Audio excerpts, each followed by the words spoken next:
Syukur adalah pengenalan diri sejati, artinya semua yang kita rasakan itu adalah dari Tuhan itu sendiri.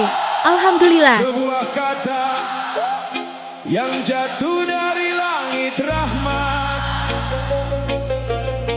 ke dalam dada yang rindu pulang. Ia bukan suara, melainkan pintu yang dibukakan bagi hati yang ingin menyaksikan sumber cahaya.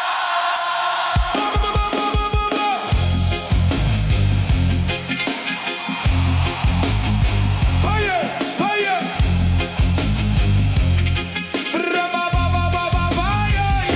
Banyak lidah memuji ketika nikmat datang, namun hanya hati yang terjaga,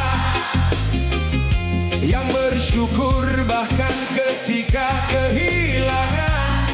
Karena syukur bukan ucapan, melainkan kesadaran bahwa tiada sesuatu pun milik kita.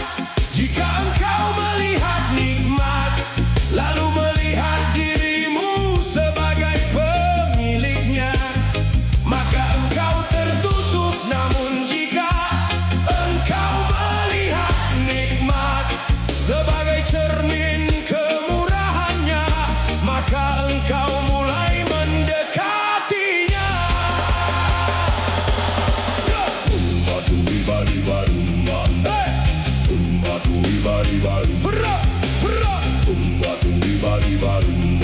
Nikmat bukan hadiah untuk kesombongan, ia adalah amanah agar engkau berjalan menujunya.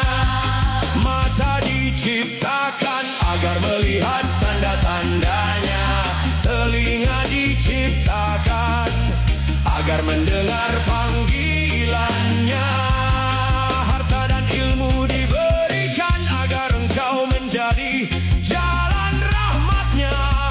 Jika nikmat mendekatkanmu kepada dunia, itu istidraj yang menipu. Namun jika nikmat menundukkan hatimu, itulah pintu syukur yang sejati.